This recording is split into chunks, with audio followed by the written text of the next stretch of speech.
السلام عليكم ورحمة الله وبركاته. الحمد لله رب العالمين، والصلاة والسلام على رسوله الأمين وعلى آله وأصحابه ومن تبعهم بإحسان إلى يوم الدين. محترم صدر اجلاس، ذمہ داران جمعیت و جماعت اور حاضرین مجلس، آج کی یہ مجلس اس لحاظ سے انتہائی مبارک مجلس ہے کہ اس مجلس کے مخاطب اور مخاطب دونوں کا تعلق خیار امت سے ہے۔ یہ وہ لوگ ہیں جنہیں عدول کا لقب دیا گیا اور انہیں اولو الامر میں شامل کیا گیا، جن کی اطاعت کو لازم ٹھہرایا گیا۔ اولو الامر میں حکام بھی داخل ہیں اور علماء بھی داخل ہیں، مگر فرق یہ ہے کہ غیر عالم اولو الامر میں اس وقت شامل ہوگا جب اس کے پاس عہدہ ہو یا منصب ہو، لیکن عالم کے پاس عہدہ نہ بھی ہو، منصب نہ بھی ہو، اس کا شمار اولو الامر میں ہوتا ہے، بشرطے کہ وہ اپنے فرائض منصبی کو ادا کرے۔ اس مختصر سے تمہید کا مقصد یہ ہے، آپ کے سامنے اور اس مجلس کے سامنے جو وارثین رسول کی مجلس ہے، اہل علم کی مجلس ہے، جو کچھ میں کہوں گا اس کا تعلق یاد دہانی اور تذکیر کے باب سے ہے۔ کوئی نئی معلومات میں آپ تک پہنچانا نہیں چاہتا اور نہیں پہنچا سکتا، بلکہ میرے اور آپ کی تذکیر کے لیے چند باتیں اس موضوع کے تعلق سے آپ کے سامنے پیش کرنا چاہتا ہوں۔ جیسا کہ آپ نے سنا، اس مجلس کے لیے مجھے جو عنوان دیا گیا ہے وہ یہ ہے کہ غلو کے مضر اثرات۔ غلو کا معنی ہے مجاوزۃ الحد، حد سے تجاوز کرنا، اور جب کوئی چیز حد سے تجاوز کرتی ہے وہ مذموم ہو جاتی ہے، معیوب ہو جاتی ہے۔ غلو کے مضر اثرات کے بارے میں اتنا ہی جاننا کافی ہوگا، اس زمین میں جو بھی فساد رونما ہوا ہے اور جو بھی شر پیدا ہوتا ہے، اس کا سرا کہیں نہ کہیں سے جا کر غلو سے ملتا ہے۔ اس سے آپ اندازہ لگا سکتے ہیں کہ غلو کس قسم کا خطرناک مرض ہے جس سے ہر طبقے کو بچنا چاہیے۔ قوم نوح کا تذکرہ کرتے ہوئے کہ اس زمین میں سب سے پہلے جو شرک کا ظہور ہوا وہ اس غلو کے راستے سے شرک کا ظہور ہوا۔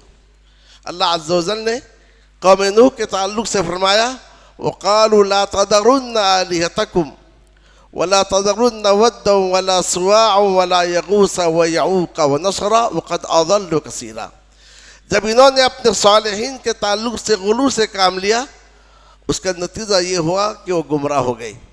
اہل کتاب یہود و نصارہ کا ذکر کرتے ہوئے اللہ رب العالمین نے فرمایا، یا اہل الکتاب لا تغلوا فی دینکم ولا تقولوا علی اللہ الا الحق۔ اہل کتاب تم اپنے دین میں غلو نہ کرو اور اللہ عز و جل کے تعلق سے وہی بات کہو جو حق ہے۔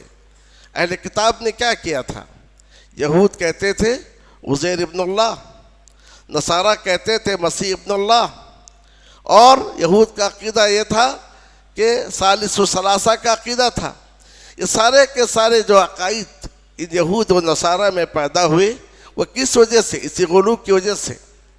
اور نبی اکرم صلی اللہ علیہ وسلم سے جب حبشے کے عبادت گاہوں کے تعلق سے کہا گیا کہ ان کی عبادت گاہوں میں صالحین کی تصویریں لٹکی ہوئی ہوتی ہیں، تو نبی اکرم صلی اللہ علیہ وسلم نے فرمایا، اولئک القوم اذا مات فیہم الرجل الصالح بنوا علی قبرہ مسجدا۔ یہ وہ لوگ تھے جب ان میں کوئی نیک آدمی مر جاتا تو وہاں اس کے قبر میں سجدگاہ بنا لیتے تھے، اور آپ نے فرمایا اولئک شرار الخلق عند اللہ، یہ اللہ عز و جل کے پاس بدترین مخلوق ہیں۔ اور آپ صلی اللہ علیہ وسلم نے مرض الموت کے موقع پر یہ بھی کہا تھا کہ اللہ تعالیٰ یہود و نصارہ پر لعنت کرے کہ انہوں نے اپنے انبیاء کے قبروں کو سجدگاہ بنا لیا۔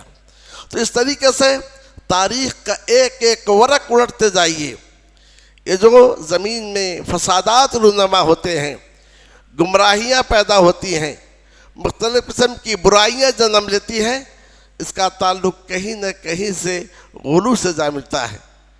خوارج یا کہ اس طریقے سے روافض اور جو دیگر فرقے ہیں، ان سب کا اگر آپ مطالعہ کریں گے، اور آپ جانتے ہی ہیں کہ غلو کی وجہ سے، کسی مسئلے میں شدت کی وجہ سے، تو کوئی خارجی بن گیا، کوئی رافضی بن گیا، کوئی مرجئی بن گیا، تو کوئی جہمی بن گیا۔ مثلا صفات کے تعلق سے ہم سب یہ جانتے ہیں کہ صفات الہی کی اساس دو باتوں پر ہے، ایک ہے اثبات اور دوسری چیز ہے تنزیہ۔ اللہ عز و جل کے جو نام اور صفات ہیں، اللہ عز و جل کے لیے ثابت کرنا، اور ان نام اور صفات کو ہر قسم کے عیب سے اور نقص سے پاک قرار دینا۔ لیکن یہ قوم نے جب اس بات میں غلو کیا تو اس حد تک پہنچے کہ اللہ عز و جل کے صفات کو بندوں کے صفات کے مثل قرار دیے، انہیں مشبہہ کہا جاتا ہے۔ اور دوسرا گروہ ایسا تھا جو تنزیہ میں غلو سے کام لیا، یہاں تک کہ اللہ عز و جل کی صفات کا انکار کر دیے۔ تو افراط اور تفریط کا نتیجہ یہ ہوا کہ دونوں کے دونوں گمراہ ہوئی، مشبہہ بھی گمراہ ہے، معطلہ بھی گمراہ ہے، لیکن حق دونوں کے درمیان ہے، اور وہ یہ ہے اللہ عز و جل کی صفات ہیں، مگر یہ صفات بندوں کے صفات کے جیسے نہیں ہیں۔ لیس کمثلہ شیء وہو السمیع البصیر۔ تو اس طریقے سے جو گمراہیاں عقائد میں پیدا ہوئیں، یا کہ اقوال میں پیدا ہوئے، یا کہ اعمال میں پیدا ہوئے، یا کہ شخصیات کے تعلق سے جو گمراہیاں ہوئیں، ان سب کا تعلق غلو سے جا ملتا ہے۔ غلو کی وجہ سے تعصب پیدا ہوتا ہے، غلو کی وجہ سے تفرقہ ہوتا ہے، غلو کی وجہ سے افتراق ہوتا ہے، غلو کی وجہ سے گروہ بندیاں ہوتی ہیں۔ تو لہذا دین اسلام نے ہمیں ہر قسم کے غلو سے منع کیا ہے۔ پیارے نبی صلی اللہ علیہ وسلم نے فرمایا ایاکم والغلو، تم دین میں غلو کرنے سے بچو، فإنما أهلك من كان قبلكم الغلو، تم سے پہلوں کو غلو ہی نے ہلاک کیا۔ اور اپنے تعلق سے آپ صلی اللہ علیہ وسلم اپنے صحابہ سے کہتے تھے لا تطرونی کما اطرت النصارى ابن مریم، میرے تعریف میں اس قدر غلو نہ کرو جیسا کہ نصارہ نے ابن مریم کے تعریف میں غلو سے کام لیا۔ میں اللہ کا بندہ ہوں، میرے بارے میں کچھ کہنا تو کہو عبداللہ و رسول۔ اور ایک مرتبہ آپ صلی اللہ علیہ وسلم کا تذکرہ کرتے ہوئے بعض نے کہا کہ آپ ہمارے سید ہیں، سید کے بیٹے ہیں، ہم میں کے بہترین شخص ہیں، بہترین شخص کے بیٹے ہیں۔ تو آپ صلی اللہ علیہ وسلم نے اس موقع پر کہا تم اپنی بات یا اپنی بعض بات کہو، لیکن اس کا خیال رکھو کہ شیطان تمہیں گمراہ نہ کر دے۔ ایک مرتبہ کسی مناسبت سے کچھ لڑکیاں گا رہی تھی اور کہہ رہی تھی وَفِينَا نَبِيٌّ يَعْلَمُ مَا فِي غَدٍ، ہم میں ایک نبی ہے جو کل کی بات کو جانتا ہے۔ تو آپ صلی اللہ علیہ وسلم نے روکا، کہا کل کی بات اللہ ہی جانتا ہے، دوسرے کوئی نہیں جانتے ہیں۔ تو لہذا کہنے کا مقصد یہ ہے کہ غلو کی وجہ سے حق سے انحراف ہوتا ہے، غلو کی وجہ سے ہلاکت و بربادی ہوتی ہے۔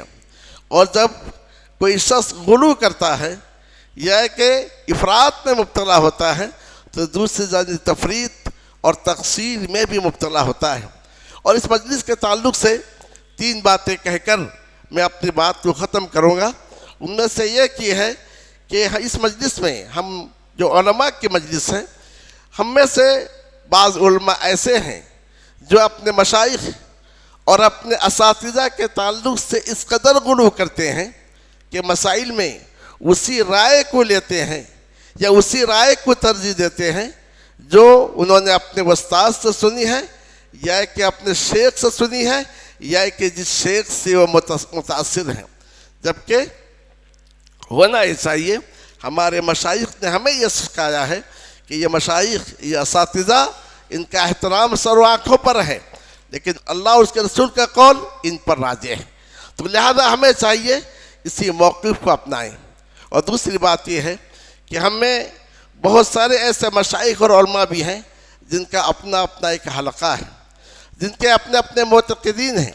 یہ وہ لوگ ہیں جو صرف اسی بات کو لیتے ہیں جو ان کے شیخ نے کہا ہے، اور دوسری کے بات کو قبول ہی نہیں کرتے ہیں، جبکہ ہمیں یہ چاہیے اپنے حلقے میں تعلیم دیں، اور اپنے حلقے میں جو لوگ بیٹھتے ہیں ہم سے جو علم سیکھتے ہیں انہیں اس بات کی تعلیم دیں کہ آپ کو دین حاصل کرنا ہے وہیں سے جہاں سے ہم نے حاصل کیا ہے، نہ تم میری تقلید کرو، نہ مالک کی تقلید کرو، نہ شافعی کی تقلید کرو، نہ ثوری کی تقلید کرو۔